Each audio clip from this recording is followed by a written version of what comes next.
दिए। अब देखते हैं कि अवध के रहने वाले और महाराज उत्तानपाद है, यानी जो ब्रह्मा जी ने अपने शरीर से एक जोड़ा प्रकट किया था, जिसमें एक स्त्री है और एक पुरुष है। उनका नाम स्वयं मनो सतरूप है। उनकी 5 संतान पैदा हुई थी, देवहूति, आकुति, प्रसूति और प्रियव्रत राजा उत्तानपाद। 5 संतान पैदा हुई हैं। उनमें से उनके ये उत्तानपाद बेटा है। इनके ही आगे चल के पत्नी के गर्भ से बेटा धर्म ने जन्म लिया। तो भैया महाराज उत्तानपाद बड़े ही नीतिवान राजा हैं, बड़े ही धर्म पर चलने वाले राजा हैं। कभी भी प्रजा में कोई भेदभाव नहीं रखते हैं। शेर और बकरी एक ही घाट पर पानी पीते हैं। भैया राजा की जय जयकार होती है, राजा हो तो ऐसा हो, बड़े अच्छे राजा हैं। राजा का दरबार लगा हुआ है, प्रजा बैठी हुई है, गढ़ों का नृत्य हो रहा है। महाराज उत्तानपाद उस नृत्य को निहार रहे हैं। नृत्य को निहारते रहे तो मन में एक बात आई कि मेरे कोई संतान नहीं है। आगे आने वाले समय में मुझे कौन जानेगा कि कोई राजा अवध के रहने वाले उत्तानपाद थे। कोई मुझे नहीं जानेगा, मेरा नाम ही डूब जाएगा। महाराज उत्तानपाद इस बात को सोच करके बड़े चिंतित हो गए, बहुत चिंतित हो गए राजा। तो मंत्री की नजर महाराज के ऊपर आई तो मंत्री ने जवाब दिया, महाराज क्या बात है, कोई चिंता का कारण है क्या? राजा ने जवाब दिया, नहीं मंत्री, कोई बात नहीं है। तो मंत्री ने जवाब दिया, महाराज मैं जानता हूं कि तुम अपने मन की मुझे नहीं बताओगे।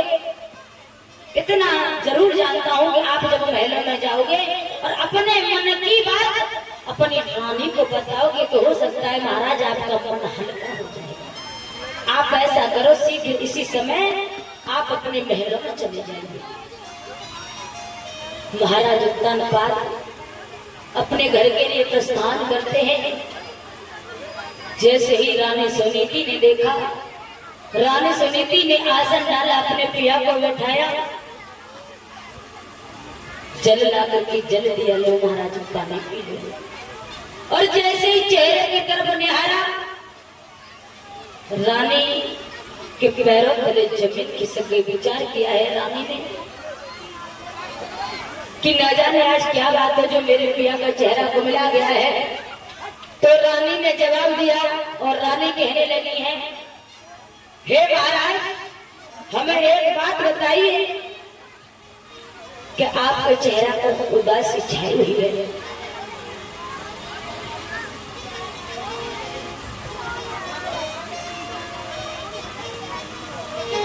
तो रानी कहने लगे, महाराज कि किस कारण से प्रीतम प्यारे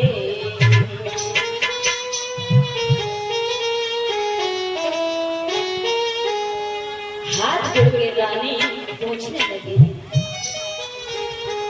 किस कारण से प्रीतम प्यारे चेहरा पे उदासी छाई है।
इस प्रकार से अपने महाराज से पूछने लगी है। तो महाराज कहने लगे हैं, रानी हमारी चिंता का कारण पूछती है तो बात ये है कि उस ईश्वर की सृष्टि में है सब जीव स्वतंत्र, पर बन बैठी हो तुम्हें कर्मों से परतंत्र। हे रानी, मेरी नजर में तो ये दिखता है दुनिया में कोई भी प्राणी दुखी नहीं है, सब सुखी है। सर्व सुख भगवान ने सबको दिया है। हमारे पास में भी किसी चीज की कोई कमी नहीं है, लेकिन हे रानी हमारे पास में एक चीज की कमी है कि तुम्हारी कोख से किसी संतान ने जन्म नहीं है। इतनी बात जब राजा ने कही तो रानी एकदम से बिलक बिलक कर उस अंगना में रोने लगी। पिया, अगर पीतल होती तो बदलवा लेती, और नदियां अगर हो तो मैं पुल बनवा लेती। जिस प्रकार से समुद्र को पाट नहीं सकते हैं, उस प्रकार से मैं अपनी किस्मत को बदल नहीं सकती हूँ, ना मैं अपनी कोख को बदल सकती हूँ। हे महाराज, मैं क्या करूं? मैं इतना जानती हूँ कि मैंने कोई पाप किया है और उस कर्मों की सजा महाराज आपको भी मिल रही है। रानी इस प्रकार से महाराज से कहने लगी है। रंगना में रानी रोने लगी। आज महाराज की आंखों से भी अश्रुधारा बहती है। चाहे कितना भी सुख हो, गोस्वामी तुलसीदास बाबा ने भी लिखा है रामचरितमानस में, पहला सुख निरोगी काया और दूजा सुख घर में हो माया, तीजा सुख घर सुंदर नारी, चौथा सुख सुख अज्ञाता। चार सुख इंसान के जीवन में होना बहुत अति आवश्यक है। सबसे बड़ा सुख है हमारे शरीर में कोई बीमारी नहीं है, कोई परेशानी नहीं, सबसे बड़ा सुख यही है। इससे बढ़कर के कोई सुख नहीं है। दूसरा सुख बताया है कि हमारे घर में थोड़ा बहुत धन भी हो, जिससे हमारा घर आराम से चलता रहे, दोनों टाइम का भोजन भी मिलता रहे। कोई आया भिखारी, कोई आया साधु संत, कोई आया ब्राह्मण, हमारे घर से भूखा न लौट पाए। कि साईं इतना दीजिए और जामे कुटुंब सवाए, मैं भी भूखा ना रहूं, कोई साधु न भूखा जाए। इतना धन भी होना चाहिए जिससे अपनी घर गृहस्थी चलती रहे। तीजा सुख, अगर पत्नी हो तो अच्छे लक्षणों वाली हो, जो पति की हर बात को समझे, दुख और सुख में एक दूसरे का साथ दे, वही जोड़ा जोड़ा माना जाता है। दुख में भी साथ दे, सुख में भी साथ दे।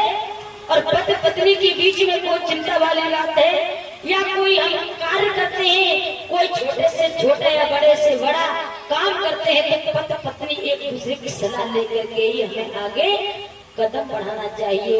लेकिन प्राणी उस बात को भूल जाता। ध्यान रखना, उस बात के पापी हम नहीं मानेंगे। अरे सबका विवाह हुआ है और जिसका नहीं हुआ उसका भी हो जाएगा। जब विवाह होता है परीक्षित महाराज, गणपति महाराज, आपकी उम्र बहुत हो चुकी है, आपके ऊपर वृद्धावस्था भी है, आपका विवाह हुआ, तब 7 वचन ब्राह्मण ने वहां पर भरवाए होंगे, 7 वचन दिए। और आप परीक्षित महाराज जी, आप इनकी उम्र से उम्र में बहुत छोटे हैं, और जब आपका विवाह हुआ फिर भी ब्राह्मण में 7 वचन, क्योंकि वहां पर 7 वचन भरवाए जाते हैं, अग्नि साक्षी होती है। और आज भी वही परंपरा है, जब से ये पृथ्वी है तब से यही परंपरा है कि पति पत्नी के बीच में वो वचन भरवाते हैं। वहां पर अग्नि साक्षी होती है, उस समय पर तो कह देते हैं हाँ, किसी से कोई बात नहीं छिपाएंगे, जो भी काम करेंगे एक दूसरे से पूछ करके करेंगे। लेकिन आने वाले समय में पूरे प्राणी तू भूल जाता है कि मैंने वचन क्या दिया था। अग्नि को साक्षी मान करके, अग्नि कितना बड़ा देवता है, जो हमारे यज्ञ के अंदर अग्नि देवता है। आपने इसको साक्षी मान करके कसम खा ली पति को नहीं पूछती है तो पाप के भागी बन जाते, वो आपको दुख झेलना होगा। उस कसम को मत तोड़ो।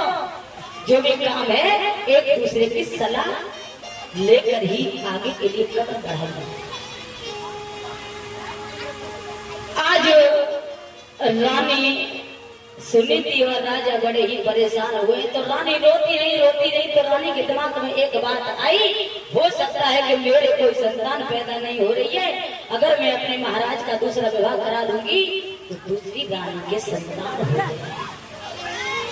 रानी कहने लगी, महाराज आप ऐसा करो, आप अपना विवाह कर लीजिए।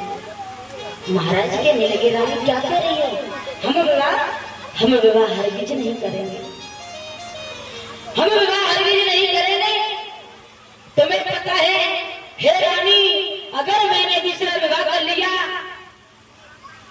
तो तुम बहुत दुखी हो जाओगी। अगर मैं उसके साथ में विवाह करके लाऊंगा तो मेरा धर्म और कर्म ये बनता है कि उस पत्नी की भी बात माननी होगी। और मेरे कहने का मतलब ये है, जब मेरी दो पत्नियां हो जाएंगी तो दोनों पत्नियों के विचार एक तो हो नहीं सकते हैं, अलग अलग विचार होंगे। तो हो सकता है रानी कि आगे आने वाले समय में तुम्हें दुख भी मिलेगा। रानी कहने लगी, महाराज चाहे कितना भी दुख मिलेगा वो मुझे सब स्वीकार है, लेकिन आप अपना विवाह कर लो। महाराज कहने लगे, नहीं हम विवाह नहीं करेंगे, हम हरगिज विवाह नहीं करेंगे। रानी ने बार बार समझाया, लेकिन महाराज ने रानी को बार बार समझाया, लेकिन रानी की एक भी बात समझ में नहीं आई। कथा के प्रेमियों, तो रानी कहने लगी, महाराज अगर आप विवाह नहीं करोगे तो मैं इस अंगना में जिंदा नहीं रहूंगी, मर जाऊंगी। मैं चाहती हूँ महाराज आपका वंश आगे बढ़े और आपका नाम हमेशा के लिए उजागर हो जाए। व्यास नंदन सुखदेव समझाने लगे हैं।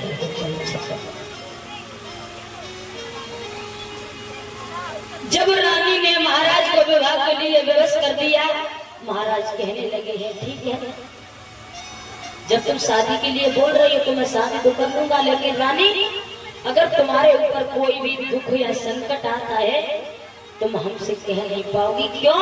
कि मैं दूसरे के बंधन में बंध जाऊंगा। रानी कहने लगी, महाराज एक संतान की खातिर मुझे सब कुछ स्वीकार है। महाराज दरबार में पहुंचे तो मंत्री कहने लगा, महाराज क्या बात थी, क्यों उदास थे? महाराज कहने लगे हैं, मंत्री तुम्हें पता है कि मेरे कोई संतान नहीं है, मेरे न रहने के बाद में इस राजगद्दी पर राजा कौन बन के बैठेगा? मंत्री बोला, महाराज एक बात है, अगर तुम्हें बुरा न लगे। हाँ मंत्री कहो। महाराज आप अपना दूसरा विवाह कर लो। हैं मंत्री, क्या तुम सच कह रहे हो कि हम दूसरा विवाह कर ले? हाँ महाराज मैं सच कह रहा हूँ कि आप दूसरा विवाह कर लो। अरे राजा महाराजाओं को तो कई शादी करने का अधिकार हुआ करता है महाराज, आपके पास में तो किसी चीज की कोई कमी नहीं, सब कुछ है।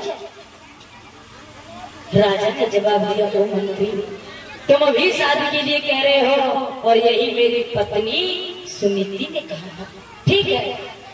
तो शादी के लिए महाराज तैयार हो गए। अब तो रानी ने बड़ी हंसी खुशी के साथ में अपने पिया को दूल्हा बनाया और महाराज की बारात को विदा किया। विदा करने के बाद में महाराज दूसरी रानी के साथ में विवाह करके और उस अवध में लौटे हैं। दूसरी रानी का नाम है सुरुचि। अब देखा है बड़ी रानी ने कि छोटी रानी का डोला आ चुका है। उसने सभी पड़ोसन को इकट्ठा किया और पड़ोसन को इकट्ठा करने के बाद में वो बड़ी रानी कहने लगी है, महिला सुनो कि मेरी आई गई सती द्वार, कि मेरी आई गई सती द्वार और बहन जल तिल कोई